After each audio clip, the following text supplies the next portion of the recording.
Hi, and welcome to Politics on the Prairie with George Dienhart. Our guest today is Nikki Conforti. She is our congressional candidate for Illinois 6. We're going against Sean Casten. Nikki, why don't you tell us a little bit about yourself? Thank you, George. Yes, I am Nikki Conforti, running in the 2026 election in Illinois Congressional District 6. I'll be up against Sean Casten. Just to tell you a little bit about who I am, I'm born and raised in the Chicagoland area, grew up many years in the district, so I feel I have a strong understanding of what the constituents in District 6 are living through today and every day.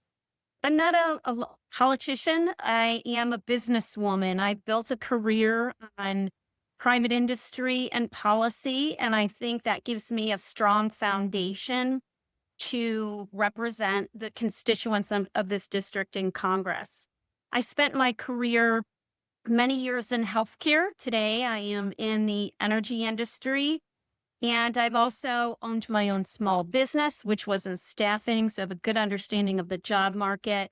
When I look back over my career, I've had a lot of experience in private industry directly related to federal policy. I even spent many years in healthcare working with general counsel and writing corporate policy. So I have the building blocks to really represent the people. I have run in the past for this seat. In fact, last year, I was the top Republican vote getter across the state of Illinois in all 14 congressional races against seated Democrats. I was on top, even outperforming the 17th, which was backed and funded by the NRCC. We were able to do that because we worked hard, had strong community support, and a strong message. I will be carrying that forward into 2026 and building on that success. So I'm confident that we can flip this district and turn it red in 2026. That is great to hear.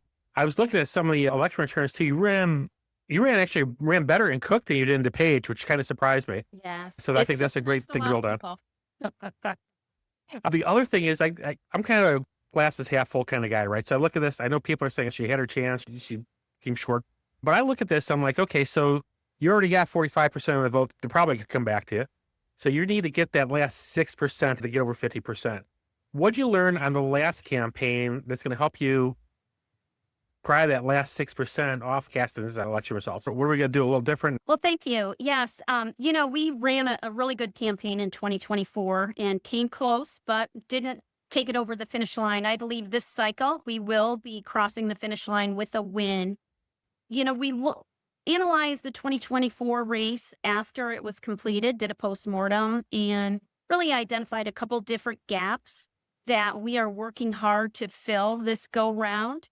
My team is still with me. I have a dedicated volunteer team of core team members, close to 30, and of course, a lot of fringe members. We have really good momentum, and we're continuing to get supporters jumping on board and helping us out every week. Our campaign is growing, which is really exciting. That's great. It's also good to hear you did that deep dive into the data, which is something a lot of Republicans aren't doing today. I think we lose out on that. I think the Democrats are very good at it and we're not. So it's good to hear you did that. What made you want to do this, not just the first time, but to come back around for a second round? What's driving you to become a congressman? I believe in the greatness of this country. And I don't think people fully understand how close we came in 2024 to losing our country and our freedoms. And I'm not going down without a fight. I am back again because I think we can win. And we're not getting the representation by our current congressman right now. He's working against us in Congress. The people of this district and all Americans have been taken advantage of by our government for a long time. It's our time now. We need to go there and get representation, stand up for policies that benefit the people of this district, and, continue with our freedoms and making, a strong America. Because a strong America is good for the world. And I think everybody benefits by a strong America. All right. I agree. The 6% we talked about that you need to get over the hump here, you're probably going to need to get most of those from independents and moderate independents, to be honest. You've probably got the conservative Republican vote locked down pretty good. Caston's got the conservative Democrat vote locked down real good. He's been there for a little bit now. What do you want to say to those moderate independents? What's the difference between how you would be serving Congress and how Sean Caston is serving in Congress right now? Well, I think what's important to the people of this district are a couple of kitchen table issues, right? Safety, cost of living, family values. The people of this district want to protect family values, parental rights, protect the kids, have safe communities so they don't have to worry about letting their kids run down the street or sit on the front porch, and being able to go to the grocery store and buy the food that they want to buy and still have money left over to go on vacation. Those are the issues that are affecting everybody today. And, those are what I stand for. The current congressman is working against that. He's voting in favor of illegals. He wants a big government and a totalitarian government, control the people, tax us to death. And that is certainly not what I want. I believe in small government, less taxes, more freedoms, protect family values. And those are the things that are important today. I'm surprised, to be honest, with Cook being such a hard D state. I was surprised how well you did there, because you don't think of those kind of campaign ideas hearing through there. I feel pretty good about your campaign. I think you're going to be able to do something here.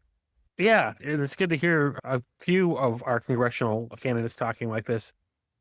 They seem to be connecting with the suburban clientele, not just going after the Chicago vote. You actually got more Chicago vote than anyone could have dreamed of before. You seem like you've got the suburban family dead to sights, and you want to represent them as well.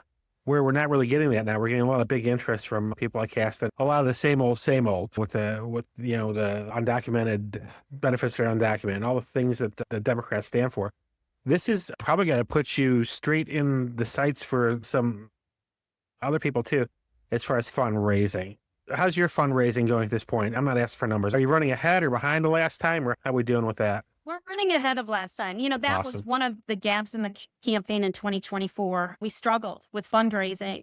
A big factor in making the decision to run again was ensuring that I had a fundraiser on board working with me. And I'm happy to say I have one of the best in the industry alongside me working on the campaign. And we had a huge launch event end of June, very successful, shoulder to shoulder people, tons of energy, a lot of excitement, and we're carrying that forward. We're in the process of continuing to host events and raise those funds. So I think we'll be in a good position. On your first day of Congress, you're walking in, you have things on your mind. What are your key goals going to be for your first term, that first 2 years? What are 3 things that if you walk out of there after 2 years, but you got these 3 things done, you can say, okay, I made a difference? Yes. As I said, I have really strong experience in healthcare and energy, and I want to use that experience to build legislation that adds consumer protections in those areas to protect the people of my district and all Americans against being taken advantage of by higher cost. And so those are some of the first things. I also want to add legislation to protect the family and protect our kids from a number of different angles. I think our kids are at risk. Our parents and parental rights are at risk. These are our children, not the government's children. And we need to continue to fight to protect those rights. Let's talk about healthcare a little bit. In the other half of my life, I'm a registered nurse. I'm a little bit familiar with healthcare. What are your goals for healthcare? I'm excited to hear this, actually, as someone that works in healthcare. What are you going to do for not just the patient, but also the practitioners of healthcare? I want to make sure that we build in consumer protection. How many times have you gone to the physician and they recommend certain tests and procedures? You agree to those tests and procedures only to get slammed with a huge bill that was completely out of left field, unexpected. Those are the types of things I want to build legislation to avoid, and cost transparency, and to better benefit the patient so that they can manage their costs better. For the physician, I believe physicians don't get the respect that they once did in the industry. They are forced to do more with less. And so for them, I would like to see protections to make sure that they have the resources that they have. There's been a lot of growth with EMR over the last 10 years. So avoiding the duplicity and also with tort reform to make sure that, they're protected where they can be. In regards to costs in healthcare, you always hear the big healthcare companies saying, well, it's impossible to even know what we're charging people because of the way the government's structured. So it's just, which I don't really buy. You see the line items every time they bill you, right? So they know what they're doing and they know how to amortize a MRI machine, for example. What do you say to that? What about holding the healthcare companies? I don't want to say accountable because I am pro-business, so they have a right to make a profit. So I'm not saying they shouldn't, but maybe a little more truthiness in what they're doing. Yes. Well, I don't have to tell you, insurance companies for healthcare are growing in power and becoming very vertically integrated. Their control over the physicians, treatment protocols, and patients is growing. I need to dig into that a little bit more, but I'd like to see maybe even breaking that up so there isn't so much control from the insurance company in how physicians practice, the costs that they charge, and how the patients are affected as a result. I think the practitioners need to be the ones practicing, right? Not the insurance company. Right, Um, right. let's shift gears a little bit. In Congress, of course, you control you'll have input on the purse strings. One of the big things separating the two parties now, and having grown up in the Cold War kind of confuses me, is the war in Ukraine. What do you think? What's the proper level of American involvement in the Ukraine? That's a complicated answer. I believe in the short term, we need to keep our dollars at home. I like what Trump is doing where we're not paying for anything going on in Ukraine right now. We need to take care of the American people and put American tax dollars into programs that benefit our people, that benefit our veterans, that benefit, that address the homeless issue, that, address mental health in our youth. There's a lot of very integral issues affecting our population that aren't getting the tax dollars and attention that it deserves. So you kind of hitting all the buttons here for me today. I'm also a veteran. I served in the Marine Corps for 6 years. So when you say Thank you for your take care of our service. veterans, we say take care of our veterans as a user of the VA health system, for example. We're still seeing long waiting times and things like that. That's basically the system's famous for. It's underfunded. From a user Yep. standpoint, it appears to be underfunded. What are your thoughts on how we can fund the VA and what do you think the proper way to go ahead and start to reform? This is a huge organization to go ahead and reform that organization so it can better help the veterans it's there to take care of. Like many governmental organizations, it's very inefficient. There's a lot of bureaucracy. I think we need to evaluate the efficiencies of that organization and streamline some of the processes and how things work. We need to fund the care for the physicians. My father was a vet and he swore by the VA. And, the doctors aren't always the best. I'd like to see improved care quality of the providers. I'd like to make sure that they have the equipment that they need and make sure that there aren't those long wait lines. I think we need to take care of those people better than we're doing today. Many of them are dealing with lifelong health concern, and we have to be there for them for the duration. Let's switch gears a little bit, talk about Second Amendment issues. We have, at least on the right, a very unpopular law as far as assault, the right, what the left calls assault rifles. They'll be going through the Supreme Court here, hopefully pretty soon. You also have a lot of Cook County in your district. So this issue is probably split where you're running. What do you say to both the left and the right as far as the Second Amendment? Shall not be infringed. I am 100% behind the Second Amendment. I believe if we give an inch, we're done. We lose. I know it's a controversial issue, but we need to be able to protect ourselves. And I think that is becoming more and more apparent as issues around us prevail. That's really all I have to say on that. That's I think what we want to hear on the right. Those words shall not be infringed have been kind of ignored on the other side of the aisle. I don't want to brush over the severity of some things that happen in our community, but I think there are other ways to address it. Solutions outside of taking away the guns of law-abiding good citizens. I think there's other solutions that we can find. What's these solutions that kind of dovetail nicely with your campaign on family values? Yes, I believe so. What would you say to your opponent who supports the so-called assault weapon ban? You say so you support shall not be infringed. We understand that. Is there room for any kind of compromise here? I don't see any compromise on the Second Amendment. Great. So when we go back a couple of years, you decide you're going to run for Congress. What was the thought process behind that? This is not an easy job. You're running against a guy that's been there for a little bit. He's deeply ingrained. What made you think I can do this better and the people need Niki Conforti? Well, I decided to run in January of 2021 when Biden took office. It was that simple for me. He was sworn in and very quickly signed a large number of executive orders that took this country far left. I instinctually knew at that time that we as a country were headed in the wrong direction and on a path that would only jeopardize the freedoms of the American people. It's just my personality. I've always, ever since a kid, been someone to get involved, not sit on the couch and watch things happen, but be an active participant. And I was literally watching the news one day and stood up off the couch and just said, that's it, I'm running.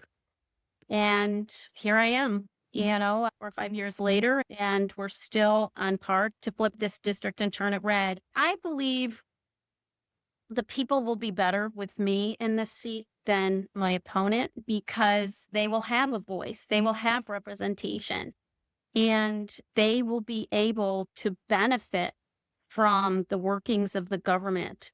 Today, that's not happening. Sean Casten is voting in favor of illegals over and over again, jeopardizing the safety of the American people. He's one of the biggest spenders on the Hill. He voted against the big, beautiful bill and, in essence, voted in favor of tax increases for the constituents' district. He's against protecting young girls, our girls in sports and in locker rooms, putting them in jeopardy, not only physically, but psychologically as well. And those effects will have lifelong effects on those girls. The government is here to serve the people. We are not here to serve the government. And we work hard, pay our tax dollars, and we should be supported for them. And under Sean Casten, we just aren't. I'm glad you brought up girls' locker rooms issues. There's so much to this. It's not just the psychological damage of being forced to have a man in the locker room with them. It's also affecting scholarships. It's affecting so much for these young ladies. I don't understand how the Democrats are behind this. As a nurse, it's biology. You are a man, you are a woman. It's not a medical issue. I think it's a psychiatric issue, not a medical issue. What we're doing is we're taking these, and we're not doing the people in the trans community, relying on them to mutilate themselves. Instead of giving them the psychiatric care they need to live a good, happy life. Once somebody becomes an adult, passes through puberty, becomes of legal age, what they decide to do is up to them. But we are mutilating in elementary school and some even in kindergarten. And there's so much confusion around that. The suicide rates of these trans kids that undergo these procedures have skyrocketed. And many then do become adults and transition back. I think it needs to be addressed a different way, not rushed to puberty blockers and surgery, but through coaching and mental health advisory consultations, helping them work through the issues they're facing. Some may still choose to transition once they reach the appropriate age. And that's great. Let them do that, but not as children. Yeah, it's a great stance to have on that. what you do as an adult is on you. These surgeries do tend to shorten their lives. And again, like I said, many of them transition back. That's not a decision a 6-year-old is prepared to make. 6-year-olds don't make lifelong decisions. They decide between chocolate milk and strawberry milk for lunch. This is what your youth should look like. I don't have any problem with people doing what they want to do with their adult lives either. But let's make all the tools that the medicine, including the psychiatric tools, available to them without shame. Because right now, I think some of these people are being shamed into the surgery and not even looking at the psychiatric aspects. And I know they have to go through a psychiatric screening, but I don't think the practitioners doing those screenings are being simply forward with them. And I think that there's just a big rush to appease the left on this. And I think it's going to be one of those things where we look back in time 20 years from now, where we're like, oh my God, what were we thinking? What were we doing? So many people lost years off their life because they're unhappy with the decision because of what the left and the media has done. Yes, absolutely. So when We you're need to running out protect of the time here, kids. you're gracious enough to give me a half an hour. Let me Certainly. let you wrap this up and reach out to the voters of your district and tell them why they should be as excited as we are here to elect you to Congress. Thank you, George. I want the people of my district to believe that we can win because we can win. We have so many things working in our favor.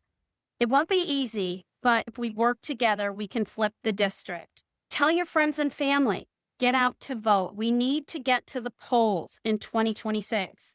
I have the votes. The numbers show I have the votes to win, but it's going to take people exercising their right to vote to make it happen. Get out to vote in 2026 for Niki Conforti for Congressional District 6. Thank you. And thank you, Nikki, for talking to us today. We wish you luck after you lock down the nomination and get elected to Congress. Don't forget us. We'll come back and ask you to speak then. Absolutely. Absolutely. And Thank you so much. thank you. You take care and good luck to you.